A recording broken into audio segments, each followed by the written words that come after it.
The boxcar was always there, waiting, like a steel coffin on wheels. No matter how many trains Nick Webber jumped, he somehow ended up back in this one. It called to him, a siren song of grinding metal and creaking walls. Same rust patterns that looked too much like bloodstains. Same shadow in the corner that breathed when shadows shouldn't. For 3 years, the rails had been his escape.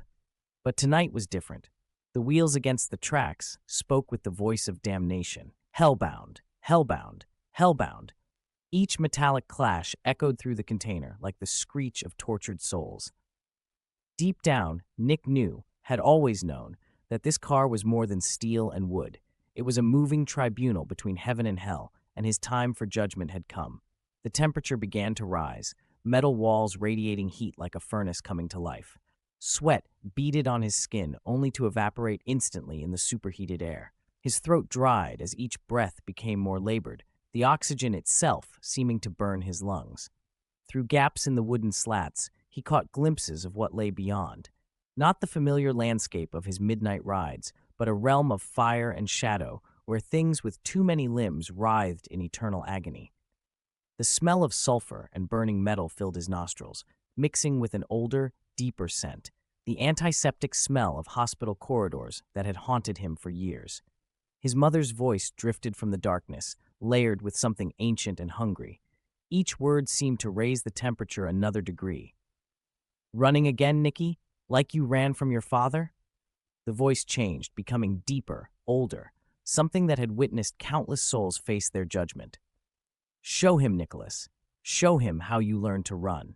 The door at the end of the car glowed red hot, but Nick lunged for it anyway. The handle seared his palm as he wrenched it open, the metal branding his flesh with the first mark of his judgment. The smell of his own burning skin turned his stomach as he leapt through into the next car.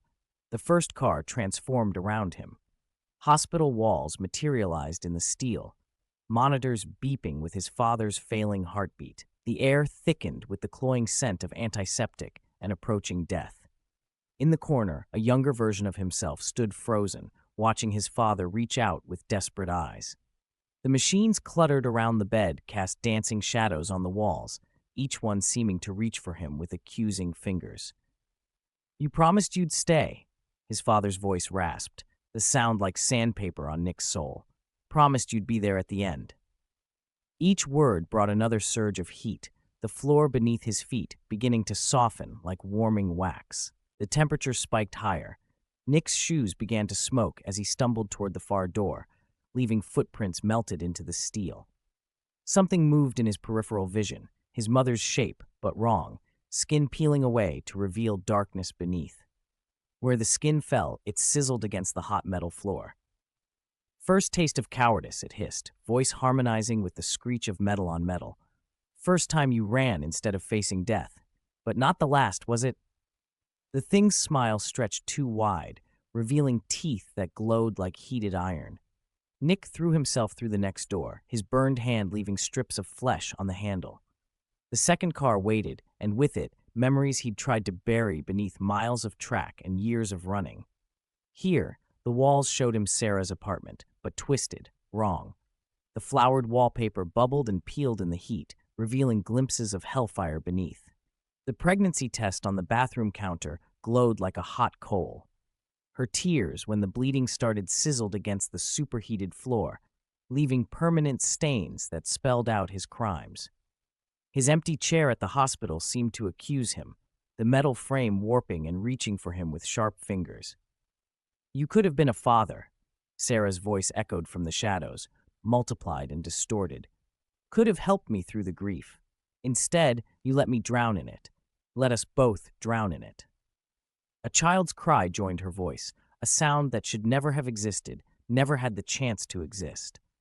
The demon wearing his mother's face emerged from a corner, its smile too wide, teeth gleaming like heated metal. "Your own child, Nicholas, blood of your blood, abandoned before it drew breath. Some sins leave marks that never heal." It reached out with his mother's hand, but the flesh was sloughing off now, revealing gleaming bone beneath that radiated an impossible heat. The temperature was unbearable. Blisters formed and burst on his exposed skin as he staggered to the next door. Through the warping air, he saw glimpses of hell between the cars. An infinity of moments he'd chosen himself over others, each playing out in endless loops of regret. Souls reached up through the gaps with flaming hands, faces he recognized from all the people he'd left behind. The third car brought Emma, his baby sister's descent into pills after he left, trying to numb the pain of losing both brothers, one to death, one to cowardice. The walls played her voicemails like a symphony of abandonment, each message more desperate than the last. Empty pill bottles rolled across the floor, glass melting and reforming in endless cycles. "They said you'd know what to do, Nick." Emma's voice cracked through hidden speakers, each word causing the temperature to spike. "Said my big brother would help. But you changed your number, changed cities, changed everything except who you really are." The last message played on repeat, distorting until it became a chorus of accusations, each echo revealing more pain he'd tried to forget. The demon was fully revealed now, his mother's face just a thin mask over something ancient and terrible. Its true form flickered beneath her features like a fire behind tissue paper, beautiful and horrifying at once. "She survived, Nicholas. No thanks to you. Another soul you left to burn while you rode these rails to nowhere. Shall we see who burned in her place?" Nick's clothes were smoking, skin cracking from the heat. Blood trickled down his arms from the blisters, sizzling as it hit the floor. But he kept moving. Had to keep moving. The next door felt like putting his hand into molten steel, and this time, the scream that tore from his throat echoed with all the voices of those he'd abandoned. The fourth car held his mother. Present day. Hospital bed against the wall. Machines breathing for her while she waited, just waited.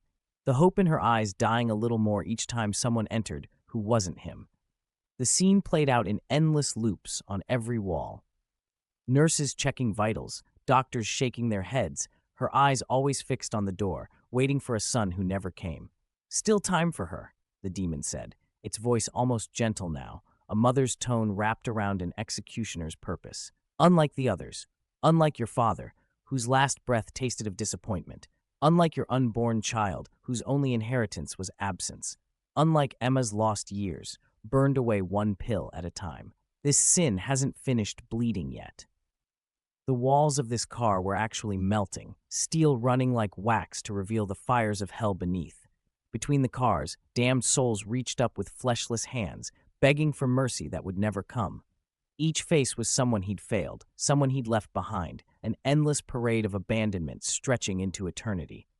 "Last chance, Nicholas," the demon said, shedding the last pretense of humanity.